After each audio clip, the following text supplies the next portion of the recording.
하나님 말씀 보겠습니다. 하나님 말씀 에레미야서 23장 1절에서 6절의 말씀입니다. 에레미야서 23장 1절에서 6절의 말씀 한 절씩 교독하고 6절은 다 같이 봉독하겠습니다. 제가 먼저 1절을 봉독합니다. 내 목장의 양떼를 죽이고 흩어버린 목자들아, 너희는 저주를 받아라. 나 주의 말이다. 그러므로 나 주 이스라엘 하나님이 내 백성을 지키는 목자들에게 말한다.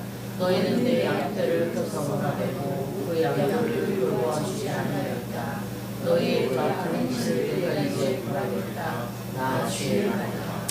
이제는 내가 친히 내 양떼 가운데서 남은 양들을 모으겠다. 내가 쫓아냈던 모든 나라에서 모아서 다시 그들이 살던 목장으로 데려오겠다. 그러면 그들이 번성하여 수가 많아질 것이다. 내가 그들을 돌보아줄 참다운 목자들을 세워줄 것이니 그들이 다시는 두려워하거나 무서웠던 일이 없을 것이며 하나도 잃어버린 일이 없을 것이다. 나 주의 말이다. 내가 다윗에게서 의로운 가지가 하나 돋아나게 할 그날이 오고 있다. 나 주의 말이다. 그는 왕이 되어 슬기롭게 통치하면서 세상의 공평과 정의를 실현할 것이다. 함께 봉독합니다. 그때가 오면 유다가 구원을 받을 것이며 이스라엘이 완전한 거처가 될 것이다. 사람들이 그 이름을 우리를 공의로 다스리시는 주라고 부를 것이다. 아멘. 우리 한번 오늘 제목을 한번 같이 읽어볼까요? 시작. 메시아 그 전복의 시작. 네. 아기 예수가 오신다는 것, 메시아가 온다고 하는 것은 전복, 먹는 전복이 아니고요. 삶을 뒤집어 놓는다는 것. 우리의 삶을 완전히 바꿔 놓는다.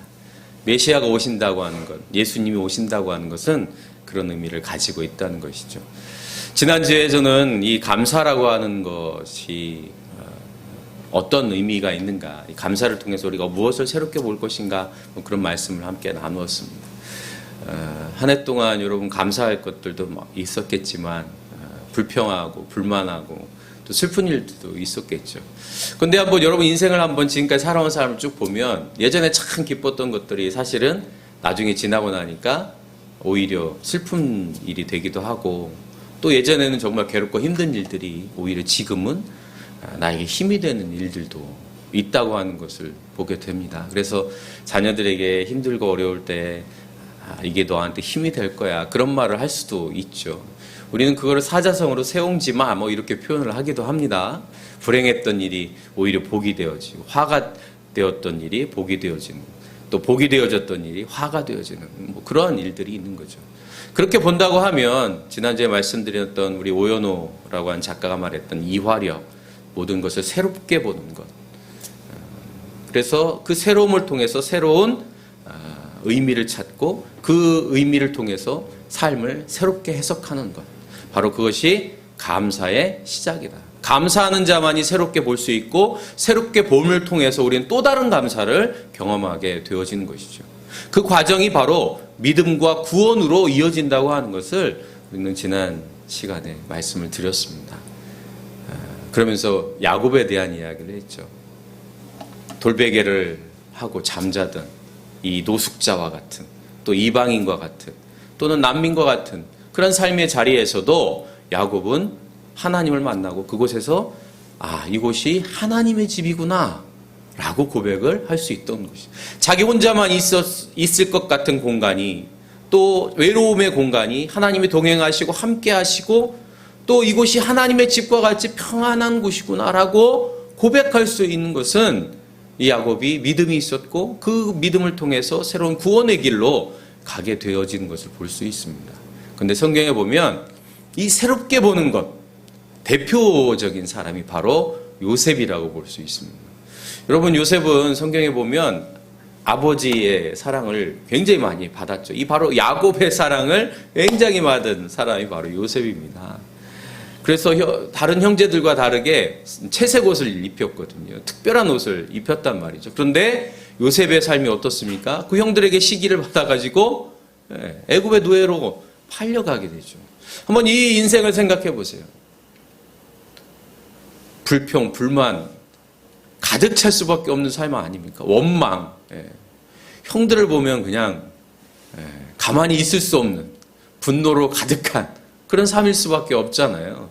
그런데 요셉이 총리가 되어지고 결국 그 형들을 만났을 때 했던 고백을 보면 이 요셉이 그 삶을 어떻게 전복했는가, 뒤집었는가, 새롭게 보았는가, 이 화력을 가지고 어떻게 해석하고 있는가라고 하는 것을 보여준단 말이죠.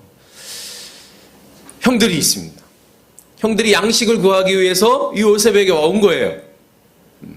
그러자야 그 형들에게 이렇게 말합니다. 하나님이 나를 형님들보다 앞서 보내신 것은 하나님이 크나큰 구원을 베푸셔서 형님들의 목숨을 지켜주시는 것이고 또 형님들의 자손을 이 세상에 살아남게 하시려는 것입니다.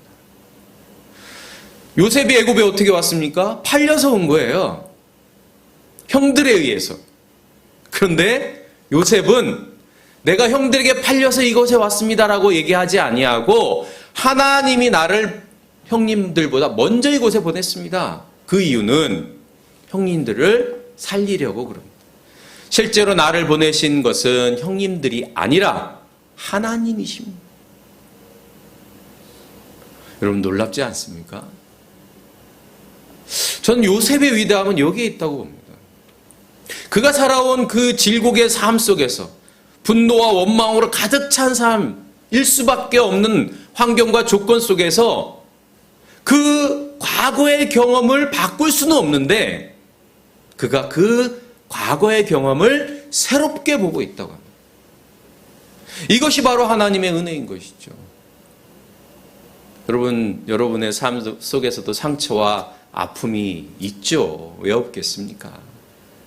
그러나 여러분 그 아픔과 상처를 새롭게 보는 은혜가 우리에게 있기를 간절히 바랍니다. 이것이 바로 믿음으로 가는 길이고 구원의 길로 가는 길이에요. 성경에 보면 이러한 사람들의 수많은 이야기들이 있습니다. 여러분 갈렙과 여호수아를 기억하시죠? 12명의 정탐꾼이 가나안을 정탐하지 않습니까? 이곳이 살만한가 어떤가? 하나님이 분명 젖과 꿀이 흐르는 땅이라고 얘기했는데 우리가 정말 살만한가? 모세가 12명을 지파별로 한 명씩 선택을 해서 보냈습니다. 그곳에 보니까 정말 포도송이가 얼마나 큰지 막 메고 와야 돼요. 젖과 꿀이 흐르는 땅이 분명합니다. 그런데 그들이 돌아와가지고 난리가 났어요. 그것은 분명 젖과 꿀이 흐르는 땅은 맞는데 야 거기 가보니까 거기 사는 사람은 우리보다 더 크더라. 우리는 메뚜기 같아. 자신들을 보잘것없게 여기는 거죠. 난리가 났습니다. 공동체 안에 분쟁이 일어납니다. 서로 이거 도대체 어떻게 해야 되느냐. 그러면서 모세를 향해서 불평하고 불만하고 또 하나님을 향해서 원망합니다. 그때 등장하는 사람이 갈렙과 여호수아죠. 그들은 백성들을 설득합니다. 하나님이 우리에게 주신 땅이다. 우리가 그들을 물리칠 수 있다는 거예요. 여러분 12명의 정탐꾼 가운데 오직 2명만이 그렇게 생각했습니다. 다르게 보았던 거예요. 이 다르게 보았기 때문에 그들은 가나안 땅으로 들어갈 수 있었던 거예요. 다윗은 어떻습니까? 수많은 사람들이 골리앗을 바라보면서 도저히 이길 수 없다라고 생각했어요. 싸울 생각조차 못했습니다. 두려워가지고 가면 죽으니까. 그런데 다윗은 달랐죠. 다르게 보았습니다. 다윗이 사울왕 앞에서 놀라운 고백을 합니다. 야, 너는 골리앗 앞에서는 상대가 안 돼. 그러자 다윗이 어떻게 고백하느냐? 내가 양을 칠 때에 하나님께서 나를 곰과 사자의 발톱에서 구해주셨습니다. 여러분 이게 놀라운 고백인 이유는 그가 양떼를 치면서 그런 어려움 속에서도 그 나를 구해주신 하나님께 감사했다는 거예요. 그 감사가 골리앗을 바라보면서 새로운 시선으로 보는 거예요. 아니 곰과 사자의 발톱에서 나를 구해주신 하나님이신데 내가 골리앗 앞에서 하나님 나를 구해주시지 않겠느냐 이런 말이죠. 그리고 물맷돌을 들고 달려갑니다. 그 결과는 우리가 너무나 잘 알고 있죠. 새롭게 본다는 것, 감사함으로 본다는 것, 이것이 새로운 세상을 열어가는 거예요. 그럼 바울과 실라가 빌립보 감옥 안에 갇히게 되어집니다. 여러분이 이 바울과 실라가 빌립보에 가게 되어진 과정 자체가 그들이 원해서 간 것이 아닙니다. 원래 바울은 이 터키에 보면 터키 지역에서 복음을 전하기를 원했거든요. 근데 하나님이 자꾸 막으셔요. 그래서 꿈에 하나님께서 그에게 마게도냐, 그러니까 그리스로 가라고 말을 해줍니다. 바울이 긴가 그러지 않겠어요? 자기가 아무리 노력해도 터키에서는 복음을 전할 길이 자꾸 막히니까. 그럼 자꾸 막히면 우리도 뭐 사업을 하든 뭐를 하든 자꾸 막히면 신경질 나고 화나고 그러잖아요. 근데 바로 그때 바울은 하나님의 뜻을 생각하는 거예요. 그래서 마게도냐로 갔는데 바로 그 빌립보라고 하는 도시에서 루디아라고 하는 여성을 만나고 그 여성을 통해서 복음의 사역이 시작되어집니다. 그리고 나서 귀신 들린 여종 한 명을 만나죠. 근데 이 여종이 어떤 사람이냐? 귀신을 들려가지고 점을 치는 사람이었어요. 점을 쳐가지고 돈을 버는 사람이었어요. 근데 그 돈은 누구의 돈이냐? 여종의 돈이 아니고 그 여종의 주인의 돈이 있는 거예요. 자, 바울과 실라가 예수 그리스도의 이름으로 귀신을 내쫓았습니다. 좋은 일이죠. 선한 일이 아닙니까? 귀신에 사로잡혔던 인생이, 삶이 해방되어진 거란 말이에요. 그런데 문제는 뭐냐? 귀신에서 해방되니까 점을 못 치는 거예요. 점을 못 치니까 돈을 못 벌어요. 그러니까 여주인이 불평하기 시작한 거죠. 내가 이 귀신 들린 여종 때문에 돈을 많이 벌었는데 이 바울과 실라가 귀신을 내어 쫓으니까 내가 돈을 못 벌어요. 그래서 고발을 하게 되죠. 그래서 바울과 실라가 빌립보 감옥에 갇히게 되죠.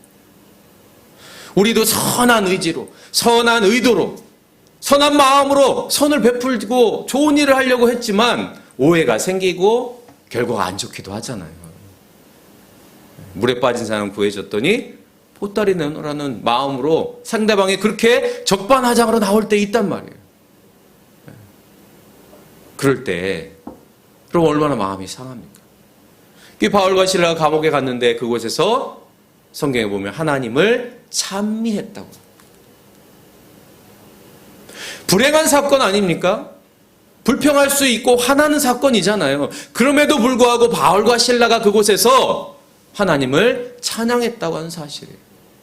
성경에는 이러한 일들이, 이러한 사건들이 수도 없이 있습니다.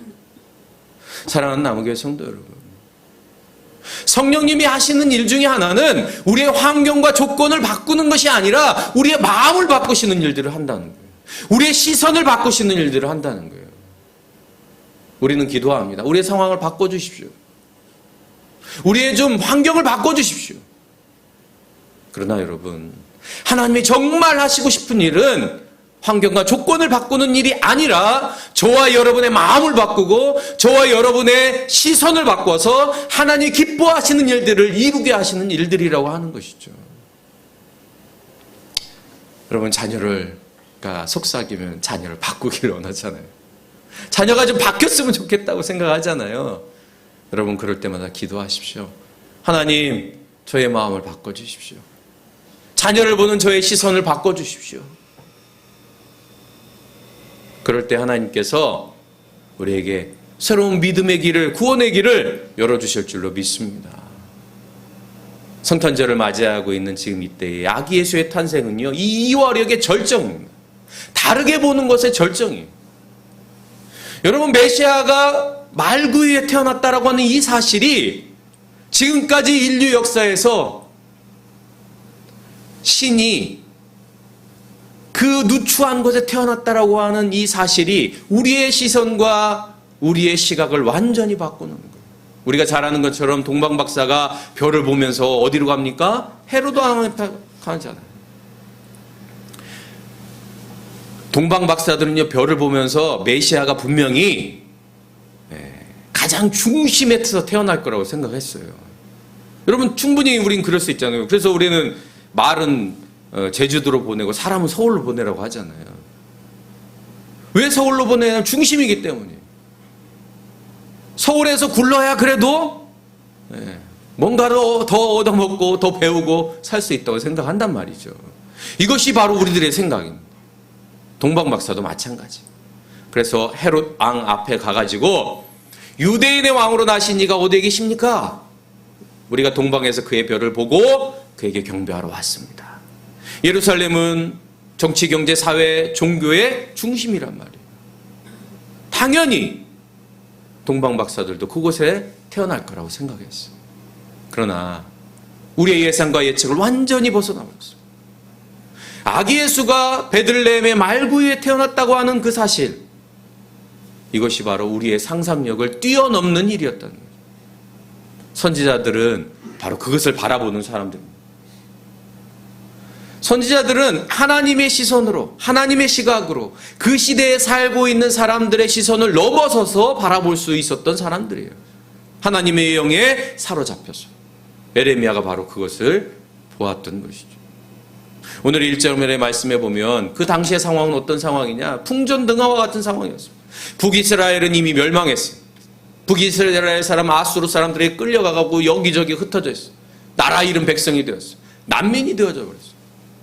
이제 남유다만 남은 거예요. 근데 남유다마저도 바벨론에 의해서 점점점 조여오는 거예요. 이제 조금 있으면 멸망합니다.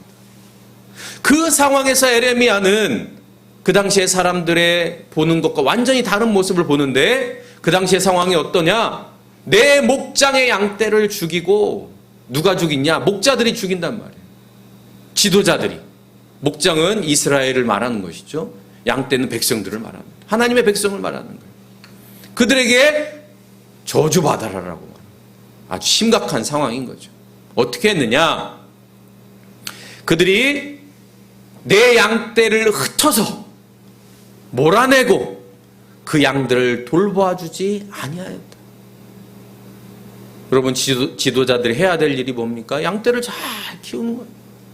먹을 것을 주고, 때로는 이리가 와서 물어가면 막아주고, 돌보아주고, 그런 일들을 해야 돼요. 그런데 에레미야 당시의 지도자들은 어떻게 했느냐? 야, 기회는 이때다. 여러분, 참 희한한 거, 어려울 때 이익에 밝은 사람들이 있습니다. 여러분, 일제시대 그 나라의 그 순환의 시대에도 이익에 밝은 사람들이 있어요. 뭘 하면은 돈을 벌을까? 나라가 지금 무너져가는 상황 속에서, 공동체가 지금 흩어질 수 있는 상황 속에서도 아주 이에 밝은 사람들이 있어요. 그런 사람들은 아주 돈에 밝아가지고 그럴 때 돈을 법니다. 다른 사람들은 막 망해갈 때, IMF 막 나라가 휘청휘청할 때 그때 막 돈을 버는 사람이 있단 말이죠. 지금 지도자들이 지금 그런 거예요. 백성들은 돌보지도 않고 이게 밝고, 이때다 싶어도 높은 자리에 올라가려고. 여러분, 인류의 역사 가운데에 이러한 시대가 얼마나 많이 있었습니까? 지도자들이라고 하는 사람들이 공공의 이익을 지키고 보호해야 될 사람들이 사익을 추구하는 그런 일들이 얼마나 많습니까? 백성들을 갈라놓고 자기의 이익에 따라서 이념으로, 생각으로, 지역과 세대로 갈라놓고 자기의 이익을 취한다. 지금 이스라엘의 백성들이 그들을 지도해야 되는 목자들이 그러고 있단 말이에요. 그러니 하나님이 그러한 목자들을 가만히 둘 수 있겠습니까? 너희의 그 악한 행실을 내가 이제 벌하겠다. 에레미야는 그것을 본 거예요. 이제 곧 하나님의 백성들이, 하나님이 그 모진 어려움들을 뚫고서 그 애굽에서 종살이 하던 백성들을 이끌고서 세웠던 이 공동체가 무너질 위기에 있을 때에 에레미야는 그 사실을 깨닫고 하나님의 시선으로, 그 안타까움으로 하나님의 백성들에게 말하는 것이죠. 그런데 어떠한 방식으로 하느냐? 어떠한 방식으로 이 공동체를 새로 세울 것이냐? 여러분, 3절 같이 한번 읽습니다. 시작. 이제는 내가 친히 내 양떼 가운데서 남은 양들을 모으겠다. 내가 쫓아냈던 모든 나라에서 모아서 다시 그들이 살던 목장으로 데려오겠다. 그러면 그들이 번성하여 수가 많아질 것이다. 하나님께서 회복을 선언하십니다. 이미 북이스라엘 사람은 다 흩어졌어요. 그들을 모아내겠다. 모아서 그들을 목장으로 데려오겠다. 하나님의 백성으로 다시 공동체를 회복시키겠다. 그러면서 하시는 말씀이 내가 다윗에게서 의로운 가지가 하나 돋아나게 할 것이다. 의로운 가지. 하나님의 방식이 의로운 가지가. 성서학자들은 이 의로운 가지가 바로 예수 그리스도라고 말합니다. 예수 그리스도는 의로운 가지인데 이 의로운 가지라고 하는 히브리어 체마흐라고 하는 말은 어떤 의미냐? 어떤 강력한 힘을 말하는 거냐? 이 체마흐는 새싹을 의미합니다. 새싹. 새순을 의미합니다. 여러분 새싹, 새순 하면 어떤 마음이 드세요? 아주 강력한 힘 이런 게 느껴지나요? 생명력이 느껴지긴 하지만 강력한 그런 힘이나 이런 게 아니에요. 하나님의 방식은 새순과 또 새싹과 같은 힘이에요. 연약하지만 부드럽지만 생명력이 넘치는 것. 이것이 바로 하나님의 방식인 것이죠. 여러분 자녀가 속색일 때 뭔가 강력한 체벌로 그냥 이런 유혹이 있단 말이죠. 이런 마음이 든단 말이죠. 그러면 뭔가 될 것 같단 말이에요. 그러나 여러분 하나님의 방식은 그런 것이 아니에요. 새순과 새싹과 같은 방식이에요. 늘 부드럽게, 늘 연약하게, 그러나 강력한 생명력이에요. 저는 최근에 참 우려스러운 일들이 있는 것 같아요. 첫 번째는 우리나라에서도 핵잠수함을 만든다 이런 얘기들이 있고, 또 뭐 세일즈 외교 하면서 무기를 막 하여튼 언론에 나오는 이 이야기들. 저는 믿음의 사람들이라면 이런 것을 반대해야 된다고 생각합니다. 여러분 우리나라가 뭔가 강력한 국방력을 가지면 평화롭거나 우리나라가 뭔가 큰 힘을 가지면 뭔가 이룰 것 같은 유혹이 우리에게 늘 있습니다. 그것은 사람이든 국가든 마찬가지예요. 그러나 여러분 조심해야 해요. 이것은 하나님의 방식이 아니에요. 하나님은 새순과 새싹과 같은 방식이에요. 베풀고 섬기고 나누고 더 깊이 더 넓게 사랑하고 화해하고 용서하며 혐오의 현장 속에 폭력의 현장 속에 오직 두 손 들고 사랑으로 나아갈 수 있는 것. 이것이 하나님의 방식이라고 예레미야는 말하고 있는 겁니다. 힘이 약해질 때마다 외세의 침략이 있을 때마다 우리도 뭔가 큰 힘이 있었으면 좋겠다. 누구나 가질 수 있는 욕망 아닙니까? 유혹 아닙니까? 그러나 하나님은 그런 방식이 아니라 새싹과 새순의 방식. 그래서 오늘 본문에 보면 우리를 공의로 다스리시는 주라 부를 것이다. 예수님은 어떤 분이냐? 강력한 힘을 가지고 슈퍼히어로가 되어서 이스라엘 백성들을 새롭게 세우고 강력한 나라로 만드는 그러한 메시아가 아니라는 거예요. 공의로 다스리시는 분. 그분은 정의와 사랑과 생명으로 우리를 다스리시는 분. 사랑하는 남은교회 성도 여러분, 이스라엘의 역사 가운데서도 하나님의 뜻과는 전혀 다른 방식으로 자신의 욕심과 욕망을 추구하던 때가 수도 없이 있었습니다. 그러나 그때마다 예언자, 선지자들은 말합니다. 가난한 자, 과부와 고아, 그들을 돌보라는 거예요. 그들과 함께 하라는 거예요. 왜냐하면 너희들도 그런 사람과 똑같지 않았느냐. 하나님의 백성은 어떤 사람들입니까? 이 시대에 우리가 살아가는 시공간 속에 함께 살아가는 사람들 중에서도 새순과 같고 어린 가지와 같은 새싹과 같은 연약하지만 생명력이 있는 이들과 함께 더불어 살아가서 하나님의 뜻, 공의와 정의와 생명과 사랑을 전하는 사람들. 부드럽지만 강력한 생명력으로 살려내는 사람들. 바로 그분이 예수 그리스도이심을 믿으시길 바랍니다. 우리는 그분을 따르는 것이고 그분의 그 생명력이 우리의 생명력이 되어서 또 다른 누군가에게 그 생명력으로 함께 풍성하게 살아가는 저와 여러분이 되어서 저와 여러분의 삶 속에 감사와 생명, 평화와 은혜가 늘 언제나 가득하기를 바랍니다. 때로는 욱 올라오는 마음이 있다 하더라도 부드러운 가지처럼 새싹처럼 새순처럼 그렇게 부드럽게 함께 더불어 살아가서 하나님의 뜻이 저와 여러분의 삶 가운데 임하기를 주님의 이름으로 축복합니다.